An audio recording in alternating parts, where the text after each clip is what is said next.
WNST, Tassel, Baltimore, and Baltimore Positive. We're positively into the fall season, and I appreciate all of the birthday well wishes from everybody out on Facebook. I swear I'm going to answer all 2,100 of you who do that to me every year. And I think like Sammy Hagar's birthday is the day before, and then Jim Palmer the day after. I'm figuring they must get inundated. But thank you very much. Big appreciation to our friends at the Maryland Lottery for sponsoring our Maryland Crab Cake Tour. We will be Nick's Clubhouse Grill and Timonium. And then we're moving on to some new places, new adventures in the coming weeks. We're taking it all the way around the Beltway. It all is sponsored by the Maryland Lottery. Let yourself play. One of my favorite people is joining us here from Cole Roofing and Gordian Energy. I'm drinking Rofo coffee now. You see and I'm so in the mood for chicken after the Haloti, not a commercial in the middle of the game the other night. But Billy Cole is here from Cole Roofing and Gordian Energy. How are you, man? You and I have been like, well, last time we got together, the Ravens were 0-1 and things were terrible and they were going to lose to the Chiefs. It's taken you and me a month to get together, but it's good to see you, man. How you doing? So good. After 0-1, I vowed to never stay up through those games again, and I continue to be consistent about that and pissed off that I go to bed every time. But the one time I stay up, it won't go right. So now I just go to bed. You missed the game? Oh, I DVR them, planning to watch them the next day and avoid all information. And that no, come on now. We can't begin the segment. I mean, I was going to go in a whole different direction. The way it is. I don't know what to tell you. I mean, look, I'm an early sleeper too. You fumble on the 2-yard line and they put it in and it's 22-3. That's go to bedtime. That's go to bedtime. Wow. You don't want me to go to bed? Don't play like crap for 3 I mean, that's the way it's got to be. Wow, so. Man, and I was going to talk to you about this, and I did eventually watch it. So I mean, I appreciate it. I mean, I did the same thing on Detroit. So I'm now I'm not actually superstitious. I'm only superstitious when it matters, right? Is like now I'm going to go to bed every time because they come back and win when I go to sleep. So I'm just going to go to sleep. Might even go to sleep at 2:30 in the afternoon if it looks like it's not going the right way. And can we do that in January, about third quarter? Right. Bill Cole is here. We've talked enthusiasm for the team, and we've talked about old farts like you that fall asleep, or old farts like me that, stalk the press box because my back's out of whack. So out of whack, I couldn't even get my computer to the press box. I was working off my phone, and seeing young people in the stadium having fun for the first time. And look, I'm not here to geese about the Colts, and I really do want to get into Gruden and leadership and just why you fall asleep, and maybe at heart why it means less that you didn't get a nap in the way I did. And I will admit I did get a nap in on Monday because I was awake at 1:30 in the morning working, because it's what I do here at Baltimore Positive, if you've been paying attention. But the fact that there is now Lamar has created this, right? Like they used to say Tony Gwynn got that stadium built in San Diego, right? Cal Ripken is, what made Camden Yards while it was there in the beginning, and it's the reason to come. Lamar's giving people a reason to come and created these memories now, right? For you and me, it was Shannon Sharp in the Jacksonville game. You're nodding your head right now, right? Sure. Tell me everything about that day, right? Well, I mean, the curious part is they showed a clip during the game of like, I don't remember exactly what it was, but it was like most wins before they were 25, or right, fastest to 50 wins, or something like that. And there are a ton of stats now where Lamar is in very prestigious company about how many victories. Obviously the running and passing yardage numbers that no one has ever had and will ever have, or whatever. But it still feels like it's unfulfilling. I don't totally get that. It is fun to watch. I do generally have a belief that we probably didn't in the past with other guys, even Joe a little bit, you know what I mean? Like once you were down, that was he's starting to do Superman stuff. I mean, and I don't mean just juking on the field and breaking an ankle and running for 60 yards, which is incredible unto itself, right? I mean, that quarterback does that because Peyton Manning didn't do that. John Elway, all of them would have been caught by the 15th yard and had their rotator cuff, brought to the Right. ground and spiked down like Jim McMahon, right? That was that era. This thing, it always frightens me, especially when he plays dead for a second and Bradley Bozeman has to come over there and freak out, make sure Right. he's okay. But this era for me and what it's done for the community, and I, Well, it's not maybe even. it's appropriate I do Baltimore Positive, because I used to talk about this ish back in the 90s when we didn't have a team, then we got a team, how much it cost to have a team, what your civic responsibility was in having a PSL, what my responsibility was about telling the truth about what was going on in the Orange Warehouse, and what would happen if there was 30 years of that kind of ownership. And it's exactly worked out that way. Especially, I didn't see them getting their pockets lined as a business for free off of, the nipple of a cable TV deal. But when it comes to the football team, what I'm seeing is this transition for the PSL owners to give up their whatever they do, and the tickets come down wherever they are. I sold my tickets to Doug Butchke the other night, who runs the Crab Cake Challenge. I had him on the show last month. I had a couple of tickets, sold him him. He and his kid had a great time, and they would come again. And everybody that goes now wants to go back in the way that Ray Lewis. Now they have this wire whistle that I'll never – okay. I mean, it's just that's not a great brand for me. Right. I live here. I'm think trying to sell my condo. It's not a good brand. Right. I think it's interesting whether you believe Baltimore is benefiting more from Lamar or the NFL is benefiting more from Lamar. Like, I don't know that the city does better when we have Sunday night and Monday night games. I don't know which one is actually economically better. Oh my God. I'll give you the answer to that. They sell less beer by a lot on night games. Right. The restaurants don't get any benefit to the, because of the tailgating and people working, especially on Monday. Sunday is a little bit more of a, the bars in Fed Hill might do better because people are there watching the 4 o'clock games. I would give you that, like on a Sunday maybe, but I've investigated. I mean, now my investigation's 15 years. I knew more about it when people in the building liked me and told me the truth. Now it's, it's its own iron curtain of information that Ravens.com is, going to be the only, once they put me out of business, it'll be the only thing that happens. But no, that fits the hypothesis, right? So putting Lamar on TV on the primetime games is good for the NFL because people tune in to watch. It's not good for Baltimore. It's not good for the fans who have had season tickets since 1996. I can promise you that. All we won are 1 o'clock games. Well, you get one this week and you get one next week. And you know what you want to do to get one more, old fart? We used to go to 2 o'clock games out at Memorial Stadium and, glad to see Mike Pagel do it.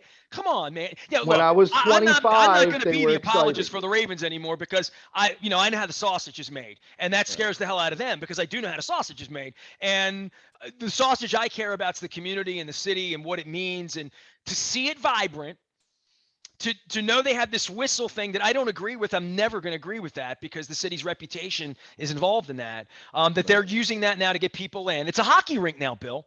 Right? I mean, does television show what they do? The television doesn't show what they do. No. Dude, they turn out the lights now and they do the wire whistle. It's pitch black, white lights come on, and it's a hockey rink. If you've been to a hockey game, you know what I mean. The lights swirl, the field swirls, logos go places. My friends at the Maryland Lottery and the sponsors and like all of that happens. And then they have the Thunderdome thing that we used to make fun of the Blast. Remember we made fun of the Blast for having an exploding ball, right? Remember that? That was too kitsch, right? So then they try to bring Ray Lewis back to life in some way. And I'm telling you, dude, the whistle, dark, like all of that, it's going to become something that people want to get in there for, but you can't do that at a 1 o'clock game. Right? So, you can't turn the lights out and like do all that. Right. So they do flybys and do all that, stick to sports stuff. And so they're building a vibe there with these 2 wins. And I'm not convinced that it was the same people. Billy, I'm walking around. People are all wearing Lamar stuff. They're all way younger than me. It is much more people of color and youth and mixes of young people that maybe look a little bit more like we did in 1998. Right. And that's good for them. I don't know it's the same investment. Right. You and your dad and me and my everybody I knew, we felt blessed to have the team. It's just a thing they do. It's a movie they go to. You know what I mean? A thing they gamble on. It's not listen to sports radio and be engaged in every injury report or it's not that crowd. It's crowds Right. drinking out. It's the same people that go to the baseball game and don't watch the baseball game. They sit on the deck, you know what I mean, and drink Yeah. beer. Yeah. Like Yeah. literally, I watched it. I mean, Yeah. you see the stands aren't full, and it's not the chain gang, right? Right. I mean, so I'm saying Right. there's no more chain gang. There's no more third down. They've killed all of that stuff and moved those chains. Doesn't exist anymore. So those things, the marching band. I don't know if they I tell John Zeman he should do Rush songs like the Ohio State band did last weekend, but it's a different experience, bro. And I just want to give that to you because you freaking fell asleep on it. So we really are in different places than I'm going to spend $500 on it, invest in it, be there all night in my 50s and into my 60s, where you've already said I can barely stay awake on it. I love them, but like Right. they're not the most important thing in your life anymore. They need to be the most important thing in somebody's life, right? And I'm telling you, it's not the most important thing in these people's lives.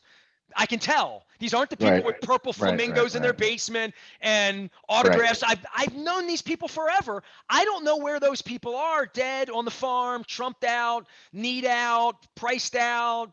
You moved out, Yeah. upper decked out. I don't know, but they've changed what's going on, which they need to do, and I'm all for it. Sure. I don't think I can judge that decision. I mean, what you're talking about is creating a conduit to the next generation of fans, something that the other building has been unable to do effectively, right? So give them credit for playing the game. I my only sense of the primetime games and what that means is that the NFL is working hard to create their brands independent of the towns that they participate in, right? And that's the trips to London, that's the move from here to Vegas, that's They're not the very Ravens of transitory. Baltimore. They're just the Ravens. And if you Right. like purple and you liked Ray Lewis and you like the Yeah. story behind the brand of wine we have, the Ravens Yep. brand. By Yep. the way, Yep. wise conversation. This is Bill Cole joining. Yeah, I mean, I love where you're taking that because I feel that. I feel it is Lamar's America's brand, not Baltimore's brand, because that's better in London than for When him and we to love Baltimore too much in case he right. signs with Green Bay next. And we really have no example to lean on to fully understand how invasive and change creating the gambling's going to be, right? I mean, it is there is a commercial for one of the gambling sites every other commercial break. I Oh, mean, yeah, it is baseball's been that way all year if you could stand right. it. It is super The pretty invasive. girl comes on and here she is. It's happening through, your device. You can sit in the stadium and gamble on the next play. But it's Like that also is very different. been scrubbed in the way I guess liquor was after prohibition, in the way cannabis is now, where I can freely talk about it, you can freely talk about it, you can freely get a card, everyone has at it, and it went from hush hush to out in the open, and gambling now was something we didn't want in the state except for horse racing and lottery. And I talk to John Martin about this every week, in sports gaming and mobile, and it's coming. And I'm doing my show at an OTB this week, and I'll be Right. talking to Tommy from Knicks. It's all brought to you by the Maryland Lottery. Let yourself play. So we're getting into this, but I don't know the comfort level of when you can bet on a pitch in left field on your phone at the game, and how quickly that could translate in real time to like when the the window goes down at the horse track. The only thing, you hear the bell ring, right? I mean, Right. you and I know what that sounds like. Young people might not even know what I'm talking about, but right. But the That's what I fact mean. that's I becoming the inducement to be involved. Not, yeah, I love Baltimore and I love right. Baltimore so much I'm going to beat your ass if you're a Steelers fan. It's more like, oh, you're with the Steelers brand and I'm with the Ravens brand. Let's have a beverage together. It's definitely less animosity in that way that I feel. I don't feel like there's as much trouble in the stands. I literally like You got to watch the intro to the Monday night game. The whole intro video was Raven fans and Colt fans in an alley in Baltimore together.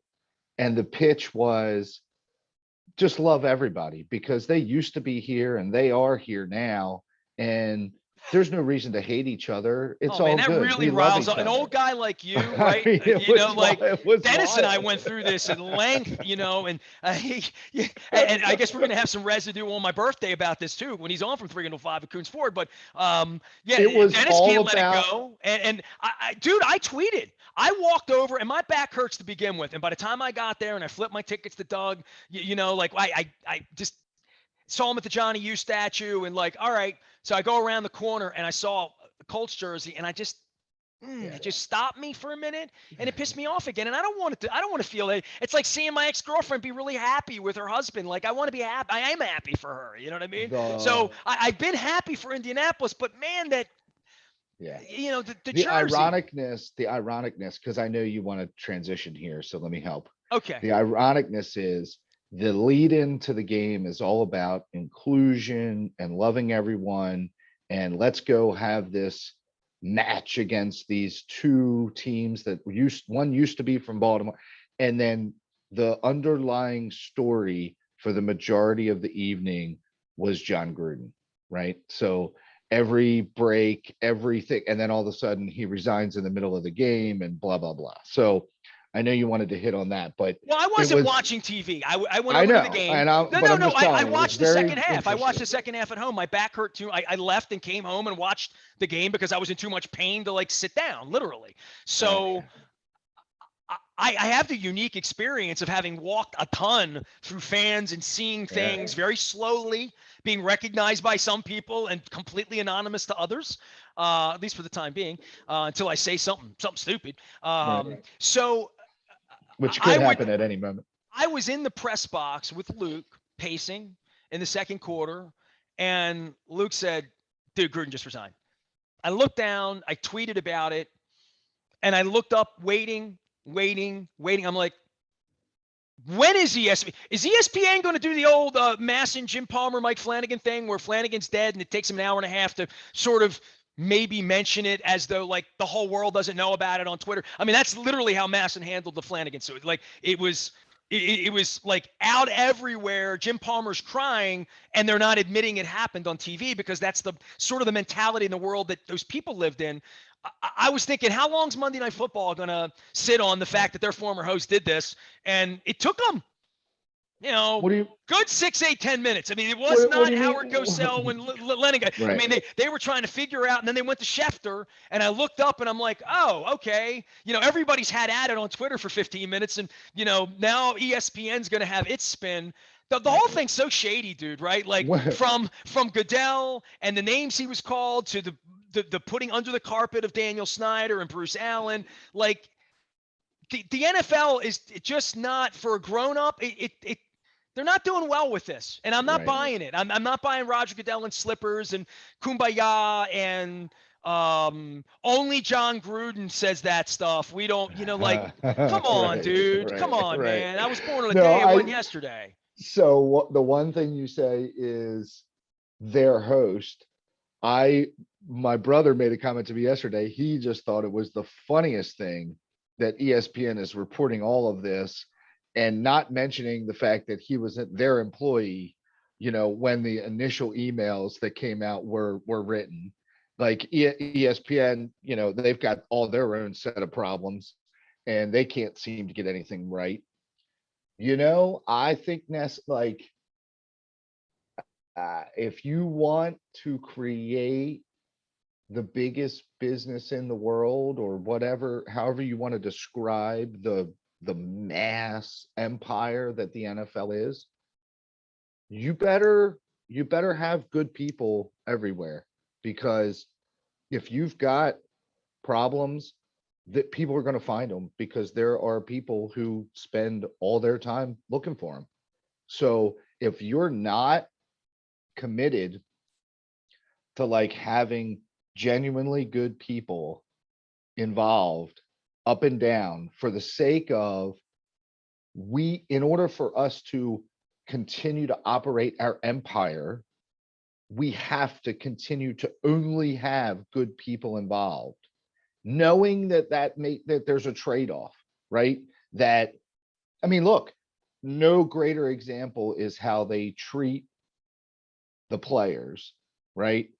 If you do something wrong, we could, depending on who you are and how much tread you have left on your tires and how much somebody might need someone at your position, we either totally excommunicate, blacklist them, right? Or we create human interest stories about how they're trying to fix all their problems and now they're the starting D tackle at the Carolina Panthers. Like, they've shown you that this is how they're going to operate. So we shouldn't be surprised. It's really But kind of gross to some degree because it feels disingenuous, and it feels. And listen, I'm not taking up for Gruden, but it's witch hunty. To go it after a guy feels when you've got 600,000 emails and like that. Okay, that's cool, but like, who is he communicating with? Who is he sending these emails to? And again, this is before he was in power. And I actually know some people that work for him through the league and called him a fraud, like after working for a long period, people that did well with him in various ways have said he was a fraud. And I've always been a big Gruden fan, you know what I mean? fraud in But like, what if you're way? using that kind of language in 2016, 2012, whenever it is, it's in your heart and soul and it's who you are. It's baked into who you are. And the fact that those kinds of people are getting $100 million jobs, and like, I don't even want to go down the Gruden hole because I think we can both agree that that guy can't lead your organization. You can't have someone at Cole Roofing throwing out F bombs and N bombs. And I don't mean F bombs as in U bombs. I mean, absolute Right. trope, awful, hurtful, vengeful, hateful words that you can't erase from an email. I mean, to say it drunk after the 10th beer because you've got some deep-seated ish in your soul, that's dirty and that's troublesome. But Right. I would say to have $100 million leader of your organization, that just can't stand. And I What? get why they did what they did, but it does feel very much to me the way it feels to you. I'm feeling the same way you're feeling, and I'm wondering who else is watching this and saying, I don't want this to diminish how I feel about Lamar or the Ravens or football or whatever. But for crying out loud, like, stop. You know what I mean? Do it the right way or don't do it at all. Well, right. So I guess my comment there is, and I take this easy high road a lot. On some level, humans are inherently lazy. And to me, this is like business lazy, right? So that person's behavior doesn't affect me. It affected the people that he hurt, right? But it doesn't affect me. And he's really good at this one thing. So the lazy, insensitive position is to keep going with that person, even though you know that these problems are there. The more difficult, make the tough decisions, have some courage position is that, nope, we're not going to tolerate that. And we're going to figure out a way to make the NFL great with only people who adhere to this type of conduct and standards that we want to have.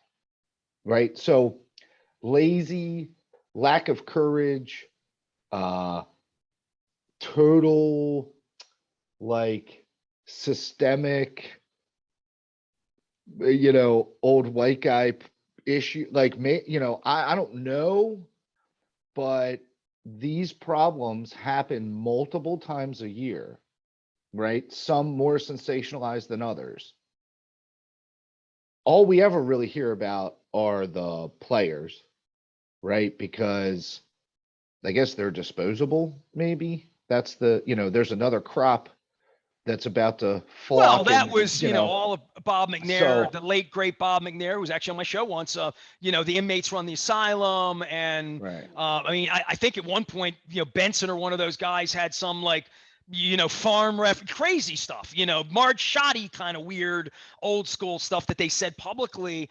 That is one of the reasons these PR guys try to keep Steve Bisciotti away from a microphone, because he's too honest to be safe for his own good. And Steve's been fantastic when he's met with. I mean, I don't think Steve's ever said anything out of context in But any way, but every single word he says is dissected. And now that he hasn't said a word in 2 years, and the only time we hear from him is when there's a well-produced United Way kind of, piece put in front. And that's very, very unfortunate. And it dehumanizes every aspect of it for people like you and I that remember when it was Baltimore's team. You know what I mean? And right. and that's what it was about. And you want your leader to have some modicum of respect for all of that. Look, that's why I had Billick on the show this week, right? And I talked to him about it, because we had fun about this. You'll want to go check it out at Baltimore Positive. But I told him the Super Bowl 35 picture is on the wall next to the media bathroom.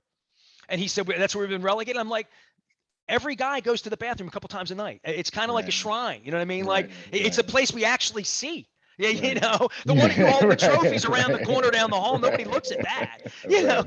If you're in Right. line to get in the bathroom, you got to look at you and James Trapp standing there next to young Marvin. And I looked at him and Marvin and Mike Smith and Jack Del Rio and Rex Ryan.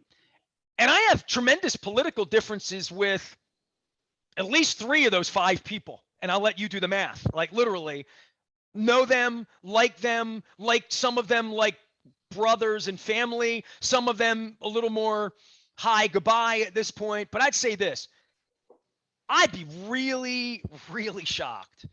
And Rex is off the wall and, can be out there, but I never felt any, racial hate or personal, like anything like Well, that. And that's I looked at these 5 men that coached in the league who I know personally and think, there's just, Marvin, Brian, Mike, these were some of the best people I've ever right. known. Right. Literally. I mean, like, and my wife would tell you, my wife would be like, of all the people you ever met, why is it these people? And I'm like, I don't know. There was a tree there of leadership that said that's unacceptable.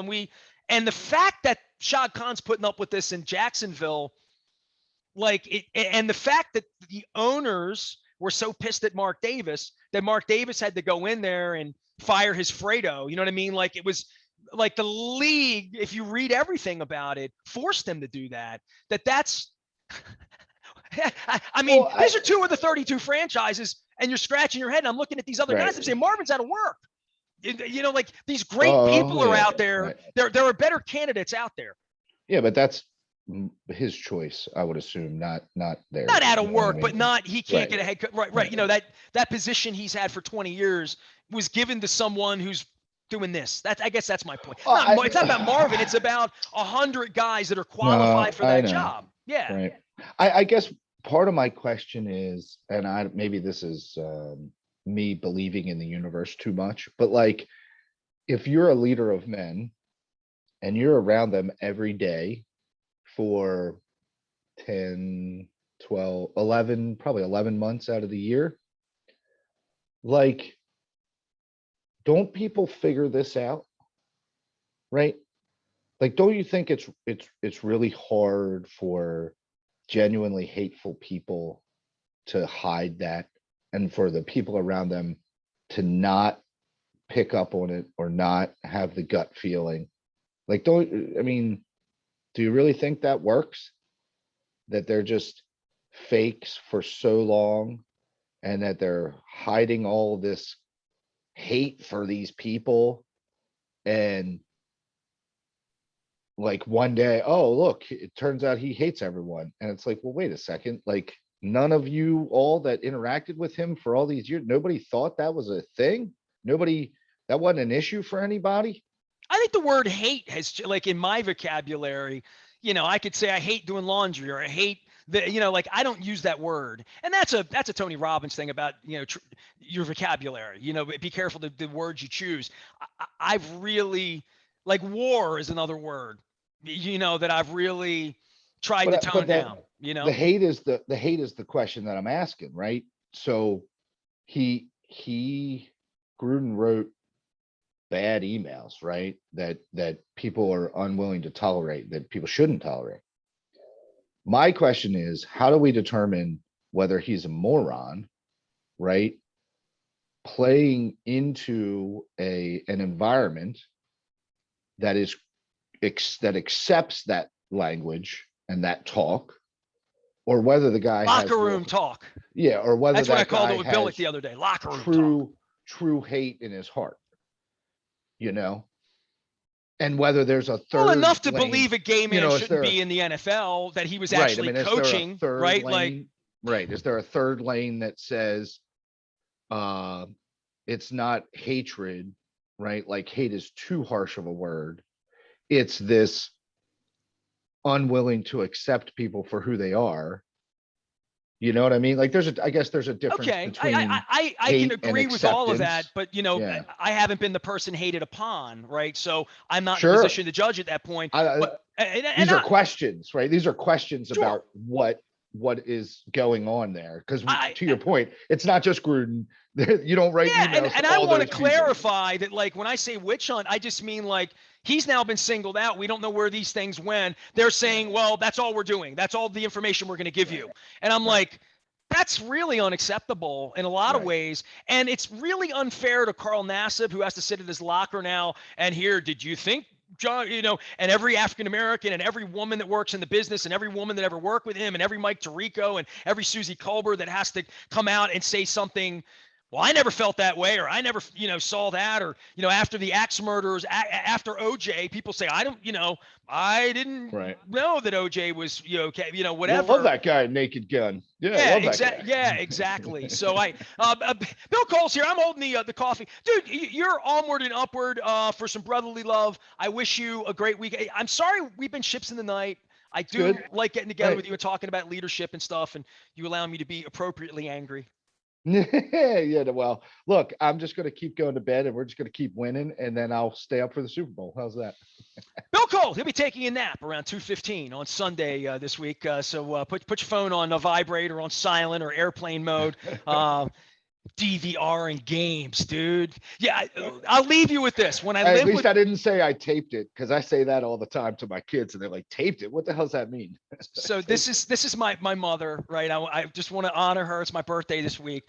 Because I haven't never told this story. Back in the 80s, my son was little.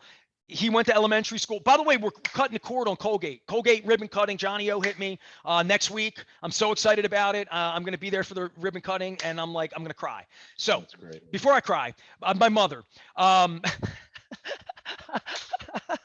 You're going to make me laugh on this one. No, I'll tell this one. I'll start the next one, the next segment with this. All right, because you got to go. You got to go, because this will lead me down a bad path. I'll tell my mother's story on the internet because it is funny. All right. He is Bill Cole. I am Nestor. It's all brought to you by our friends at Royal Farms. Chicken Palooza was last month. I'm wearing the gear because I kind of like it. It makes people laugh, and they don't have gear for me. Maybe they do. Maybe they have some holiday gear. I'm going to ask my friends at Rofo. Todd Schuler apparently wants one of these, so I got to get him one. Talk to my friends over at Royal Farms. I am Nestor. We are WNST AM 1570, Towson, Baltimore, and we never stop telling stories about my mom. I promise I'll tell the story, but it's too long to tell right now. Bye.